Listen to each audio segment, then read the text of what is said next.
They thought the storm would cover their tracks. They thought silence could be bought, and fear would keep the truth buried. But on a frozen night in Milwaukee, they crossed the wrong line. A former Navy SEAL was watching. His German Shepherd was standing still, and justice does not need to shout to be deadly certain. What happened next was not revenge, it was consequence, and it came faster than anyone expected. If you believe that darkness always leaves a trail, if you believe that truth eventually demands a price, this story will stay with you. Laughter in the snowy night, Milwaukee. Winter wrapped Milwaukee in a hard, merciless cold. Wind from Lake Michigan sliced through the old harbor district, rattling frozen windows and turning every breath into a pale cloud of steam. Jack Mercer lived on the ground floor of a brick building that had once housed dock workers. He was in his early 40s, broad-shouldered, with a frame still shaped by years of combat training. His face was angular, marked by a square jaw and a short, neatly trimmed beard dusted with early gray.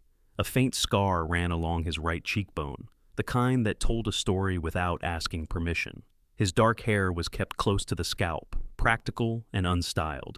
Jack walked with a slight stiffness in his left leg, the legacy of a shattered knee from a mission years ago. The injury had ended his career as a Navy SEAL, but it had not softened him. It had sharpened him instead, stripping away excess words and careless emotion. He dressed the same every day. A navy winter coat pulled tight against the cold, a red and black flannel shirt beneath it, faded jeans, and worn brown boots that knew the weight of long nights. Beside him moved Atlas. Atlas was a 5-year-old German Shepherd, large even for his breed, with a powerful chest and a controlled, deliberate gait. His coat was a deep mix of black and tan, thick enough to turn snowflakes into tiny beads of ice that clung and melted slowly. His ears stayed upright, always alert. His amber-brown eyes missed nothing. Atlas did not bark unless commanded. He did not strain at the leash, he simply watched. Across his harness ran a white patch stitched in block letters. Service dog, do not pet. People noticed it. More importantly, people felt it. Atlas carried himself like a sentry, and those with bad intentions often sensed danger before they understood why. That evening, Jack was working a night shift as contracted security at a private pediatric rehabilitation center a few blocks inland. The building was sleek and expensive, all glass panels and warm lighting, designed to reassure wealthy parents that their money was buying hope. Jack did not believe in reassurance. He believed in patterns, exits, and silence. He and Atlas moved down the hallway together, boots and paws making almost no sound on polished floors. The center was quiet at night, the kind of quiet filled with machines humming and distant ventilation. Jack was checking a side corridor when he heard something that made him stop. Laughter. Not polite laughter, not forced laughter. The full, careless laugh of a child. Jack froze. Atlas froze with him, muscles tightening beneath his fur. Children in this place rarely laughed at night. Jack had learned that quickly. Nights were for pain, frustration, and exhaustion. He followed the sound to a partially open therapy room door. Inside was a small boy, no more than 6 years old. The boy had light brown hair cut unevenly and pale skin flushed with effort. His legs were thin, weaker than they should have been, and one foot turned inward slightly. This was Avery Collins, a child Jack had seen before, usually quiet, usually withdrawn, usually staring at the floor as if it had already decided his limits. Tonight, Avery was smiling. Kneeling in front of him was Naomi Carter. Naomi was a black woman in her early 30s, tall and slender, with narrow shoulders and strong arms shaped by years of physical work. Her hair was pulled back into a tight bun, a few curls escaping at the edges. Her skin was a deep brown, smooth but marked with faint calluses on her hands. She wore the gray uniform of the cleaning staff, sleeves rolled up, knees pressed against the padded floor. She was guiding Avery's legs through slow, controlled movements. Her touch was firm but gentle, precise without hesitation. She spoke quietly, her voice calm and steady. "Easy," she said. "You control it. I'm just here." Avery laughed again as he concentrated, lifting one leg higher than before. Naomi smiled, not wide, not exaggerated, but with something grounded and sincere. Jack felt a familiar tightening in his chest. He had seen expensive therapists during the day, highly credentialed professionals with polished smiles and rehearsed encouragement. What Naomi was doing looked different. It looked practiced, intentional. Atlas took one silent step forward. Jack rested a hand lightly on the harness, a signal to hold. Jack did not interrupt. He watched the boy succeed. He watched Naomi encourage without praise that felt empty. He watched something real happen in a place built on appearances, and beneath that observation, something else stirred. Jack knew the kind of places where crimes hid behind money and manners. He had spent a lifetime walking into clean rooms where dirty deals waited behind closed doors. His instincts whispered the same warning now. In places like this, truth was often the first thing someone tried to bury. From down the hallway, a shadow moved past the glass wall. Jack caught a glimpse of three men near the rear exit through a reflection. Heavy coats, faces half hidden by hats. They did not belong here. Atlas saw them too. His ears angled sharply, his body aligning between Jack and the corridor without a sound. The men paused when they noticed Jack standing there. They noticed Atlas more. Jack did nothing. He did not reach for a weapon. He did not raise his voice. He simply stood, his posture relaxed but unyielding, Atlas beside him like a coiled spring. After a moment, the men turned away. Jack exhaled slowly. He looked back through the door at Naomi and the laughing child. Whatever was happening in this building was not as clean as it looked, and whoever tried to threaten what little hope lived in that room would soon learn a hard truth. Some dangers did not announce themselves. They waited. The cleaner knows too much. Morning arrived gray and sharp, the kind of Milwaukee winter light that flattened color and exposed edges. Snow squeaked under boots as Jack Mercer crossed the service yard behind the rehabilitation center. His left knee protested the cold, a dull ache he ignored out of habit. Atlas walked at his side, head level, breath steady, eyes scanning the perimeter with practiced patience. The supply room door stood open. Inside, Naomi Carter stacked disinfectant bottles with quiet efficiency. She was tall and slim, her posture straight despite long hours of labor. The sleeves of her uniform were rolled to the forearm, revealing hands roughened by chemicals and work, hands that still moved with surprising precision. Her face was composed, oval, with high cheekbones and focused eyes that rarely darted or flinched. When she turned, she met Jack's gaze without surprise. "You're early," she said. "So are you," Jack replied. Atlas settled by the doorway, blocking it without seeming to. Naomi noticed the dog, then the patch on his harness, and chose her words carefully. Jack did not circle the subject. He never had. "Where did you learn the exercises?" he asked. His voice was even, controlled, the tone of a man used to answers that mattered. Naomi wiped her hands on a towel. "From watching," she said. "From reading. From helping where I could." It was a clean reply, practiced but incomplete. Jack heard the gaps between the words. He nodded once and left, filing the answer away. Over the next hours, he watched without being obvious. Naomi arrived before her shift and stayed after. She wrote in a small spiral notebook with neat slanted handwriting, recording times and movements. When Avery struggled, she waited. When he succeeded, she acknowledged the effort without applause. Jack recognized discipline when he saw it. By mid-afternoon, a black sedan rolled into the rear lot and idled longer than necessary. Three men stepped out, heavy coats, shoulders hunched against the cold. One had a beard grown too fast to be deliberate. Another walked with a restless sway, eyes never settling. The third kept his hands buried in his pockets. They were not parents. Atlas noticed them first. His ears angled forward, his stance shifted, weight balanced, ready. Jack positioned himself between the men and the staff exit, casual as a man checking his phone. One of the men glanced at the dog and slowed. He read the patch. His jaw tightened. He whispered something to the others. They changed direction, pretending interest in the snow piled along the fence. Jack memorized their faces. That evening, the temperature dropped hard. Naomi left through the staff exit with her coat pulled tight and her bag slung across one shoulder. She was halfway to the alley when the men stepped out of the shadows. "Just a minute," the bearded one said. His voice was soft and wrong. "We need a word." Naomi stopped. She did not scream.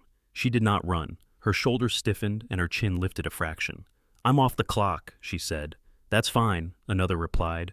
"This won't take long. We just want you to stop doing favors that aren't yours to do." Jack moved before they finished the sentence. He did not rush. He did not raise his voice. He stepped into the pool of light, boots firm on ice, posture relaxed but immovable. Atlas came with him, silent, eyes locked, body angled to cut off retreat. The men froze. The bearded one laughed weakly. "We didn't mean any trouble." Jack said nothing. He did not need to. Atlas held the stare, breathing slow and deep, a controlled pressure that made the air feel smaller. After a long second, the men backed away. Words fell apart.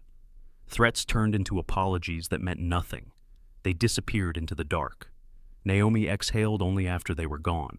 "You didn't have to do that," she said quietly. Jack looked at her. "They'll be back." Naomi's eyes hardened. "I know." Inside, Jack walked her to the main corridor. Fluorescent lights hummed overhead. He caught his reflection in the glass. The man looking back carried old weight, the kind that never fully left. He spoke low. "Whatever you saw, it matters to someone who doesn't want it known." Naomi hesitated. Then she nodded once. "There are things happening here that don't match what parents are told.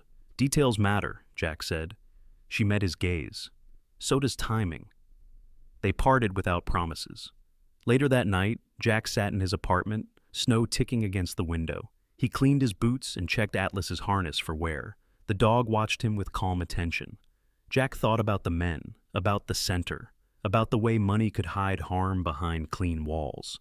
He thought about lines he had drawn for himself after leaving the teams, lines about not stepping in unless he had to. Atlas rested his head on Jack's knee. Jack placed a hand on the dog's neck. "We're already in," he said. Outside, a car idled, then drove off. The price of silence. Snow fell in slow, heavy flakes, muffling the city and turning Milwaukee into a place that felt distant from itself. Jack Mercer sat in his car across the street from the rehabilitation center, engine off, breath fogging the windshield. Atlas lay in the back seat, head up, eyes steady, tracking shadows that moved where they should not. Jack had begun the only way he knew how, quietly, legally. He requested access to security protocols under his contract, entry logs, camera maintenance schedules, vendor delivery times. The paperwork came easily. Money always greased systems like this. What stood out were the gaps. A therapy program listed as Enhanced Adaptive Experience received generous private donations and insurance reimbursements, yet actual treatment hours were fewer than standard care. Too few. Jack read reports late into the night, jaw tight, scar on his cheek pulling as he frowned. The language was clean, optimistic, empty. Children were shuffled through sessions built more for photographs than progress. Naomi Carter confirmed it 2 nights later. They spoke in the supply corridor, voices low. Naomi stood with her back straight, shoulders squared as if bracing against something unseen. Under the fluorescent lights, the lines of exhaustion on her face showed more clearly. She looked thinner than before, but her eyes held firm. "I wasn't always a cleaner," she said. Jack waited. "I worked as a physical therapy assistant at a community clinic on the south side. I didn't have the right connections. When funding dried up, I was let go." She paused. "My mother got sick. I needed steady work." Her voice did not shake. What shook was the quiet anger beneath it. "I took this job because I saw what was happening to the kids, especially Avery. They were billing for care he wasn't getting." She swallowed. "I told myself I'd help quietly, that no one would notice." Someone noticed. Jack uncovered more the following week. A name kept appearing on revised invoices and late-night deliveries. Thomas Keller. Keller was the operations manager. Mid-40s, thick neck, receding hairline he tried to hide by growing his hair longer on top. His beard was trimmed too carefully, the kind men wore when they wanted to look respectable. He spoke politely to parents and sharply to staff. Years earlier, Keller had been dismissed from a medical supply firm over missing inventory. No charges had stuck.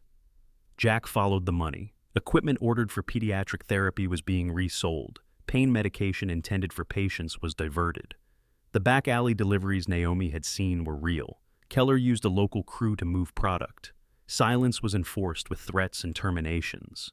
Naomi had walked in on a transfer one night while cleaning the West Wing. She had seen Keller hand off sealed cases to men who did not belong there.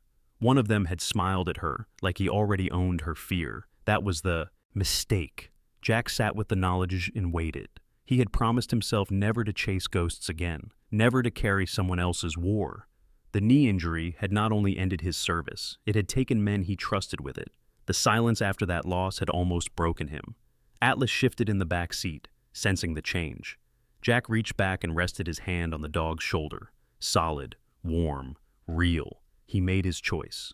The first step was leverage. Jack arranged a meeting with Keller under the pretense of discussing security upgrades. Keller arrived in a tailored coat, expensive watch glinting, smile practiced. He offered a handshake Jack did not take. Atlas sat between them, calm and immovable. Keller noticed the dog and hesitated. "That necessary?" "Always," Jack said. Keller laughed thinly.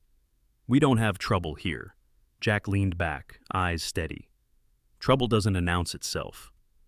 The meeting ended without agreement. Keller's smile never reached his eyes as he left. That night, Jack followed Keller's sedan to a warehouse near the river. Rusted siding, no sign. Atlas stayed in the car while Jack photographed license plates and logged times. He did not interfere, not yet. The following evening, Naomi did not come out after her shift. Jack waited. 10 minutes passed, then 20. Atlas rose, alert. His low rumble never broke into sound, but Jack felt it vibrate through the seat.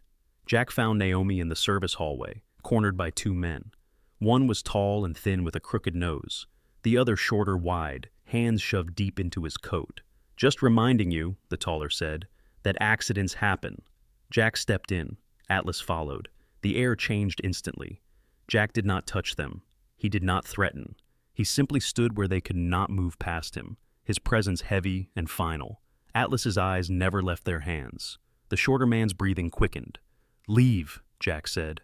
They did. Naomi's hands trembled after they were gone. "This won't stop," she said. "No," Jack replied, "but it will end." Later, Jack sat in his car again, snow piling on the hood. The city slept. The center glowed softly behind him. Atlas rested his chin on Jack's knee. Jack stared ahead, face hard, resolve set. Silence had a price, and tonight he decided who would pay it. The trap in the winds of Lake Michigan. The wind off Lake Michigan rose like a living thing, howling through alleys and rattling the metal siding of the warehouse district. Snow came sideways, sharp and blinding, erasing footprints almost as soon as they formed. Jack Mercer preferred nights like this. Bad weather stripped people down to intention.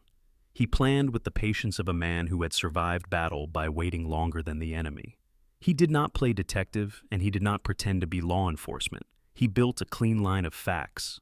Truck schedules pulled from public permits, hallway cameras that caught reflections no one thought to check, timestamps that overlapped just enough to tell the truth without embellishment.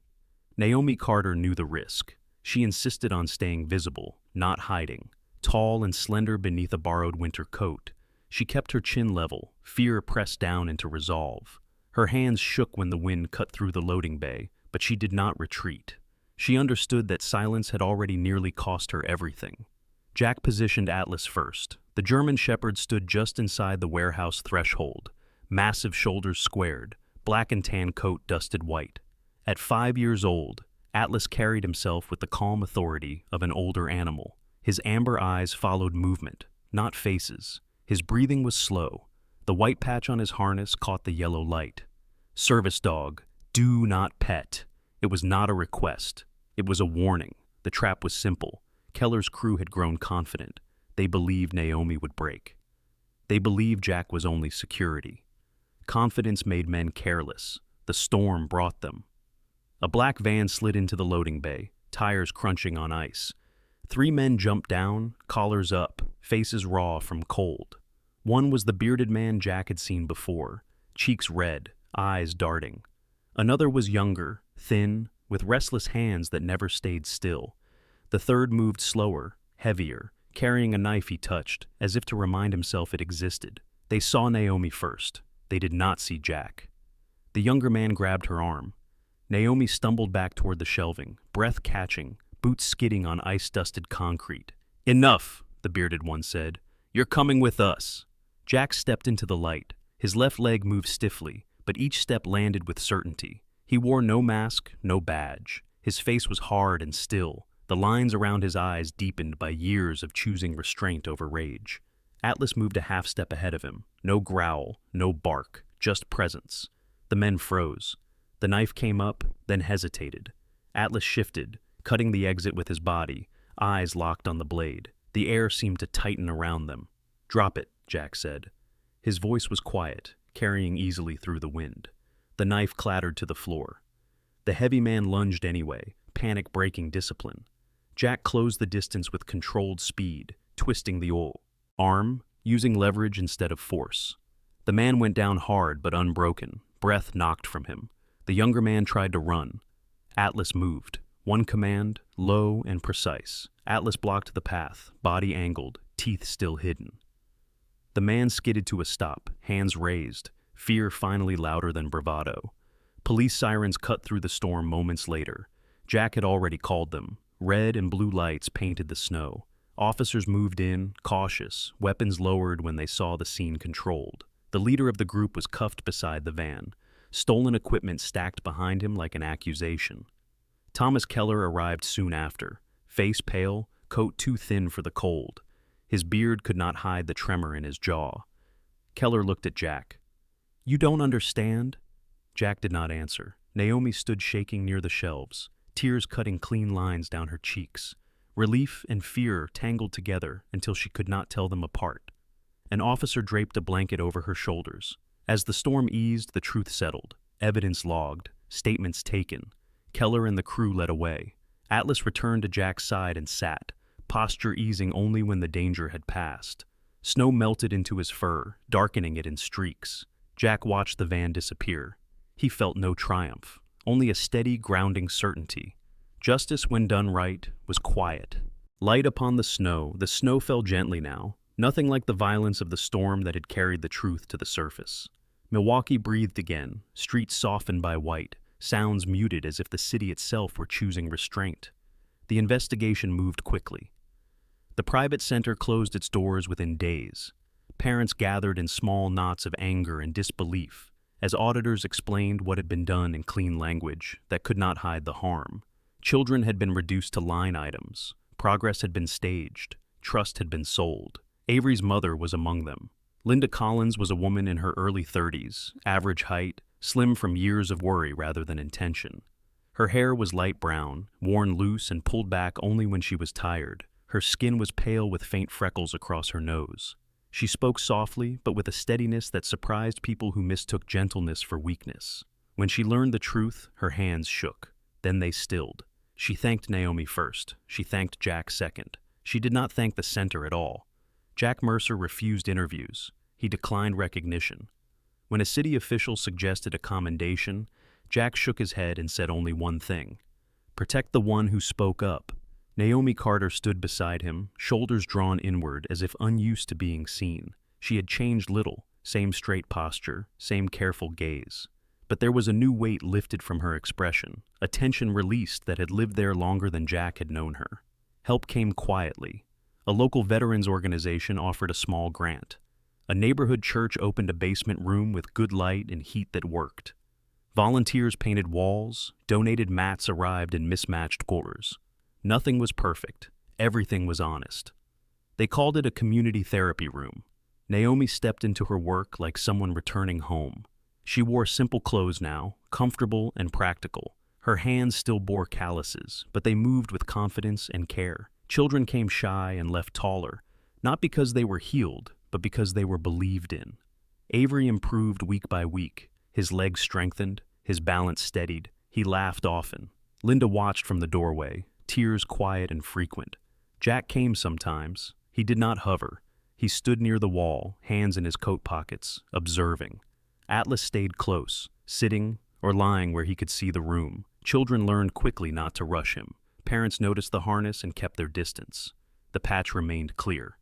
Service dog, do not pet.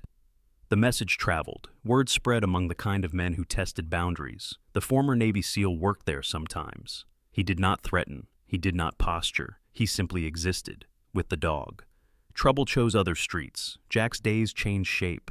He reduced his security shifts. He walked Atlas along the lake in the early mornings when the world was pale and clean. The bow. Dog aged well, coat thick, and eyes still sharp. At 5 years old, Atlas carried no scars, but held the discipline of one who understood his role. One afternoon, Jack met Reverend Thomas Hale at the church. Hale was in his late 50s, tall, broad, with a graying beard and a voice that carried calm. His eyes had known grief. His son had died years earlier. Loss had carved patience into him. "You don't stay long in rooms like this," Hale said, watching Jack watch the children. "I'm not needed," Jack replied. Hale nodded. That's when people are most useful. Jack considered the words. On opening day, snow drifted down like ash turned clean. Parents filled the small room, children sat on mats, legs swinging. Naomi stood at the front, tall and composed, her voice steady as she welcomed them. Jack stayed by the door. Atlas sat at his side. The harness patch caught the light. A few men lingered outside, curious and uncertain. They saw Jack. They saw the dog. They moved on. Justice did not arrive with applause. It arrived with consequences and space for repair. Jack felt something loosen inside him. Not peace, something quieter, acceptance. He had carried war inside him for a long time. Tonight, he carried watch instead. When the room emptied, Naomi approached. She did not thank him. She did not need to. Jack nodded once. Outside, the snow continued to fall. Sometimes God does not stop the storm. Sometimes he sends strength into it. A steady hand that does not turn away. A quiet courage that chooses what is right, even when it is costly. A presence that protects the weak, not with noise, but with resolve. In our own lives, we face smaller storms every day. Moments when it would be easier to look away, to stay silent, to wait for someone else to act. This story reminds us that miracles are often born in those moments, when fear is met with faith, when restraint becomes strength, when love chooses action instead of delay. If this story touched your heart, share it with someone who needs hope today. Leave a comment and tell us where you are watching from. And if you believe in stories that heal, guide, and restore faith, please subscribe to the channel so we can continue this journey together. May God watch over you and your loved ones. May He protect you on every road you travel. And may He place quiet miracles in your life exactly when you need them most.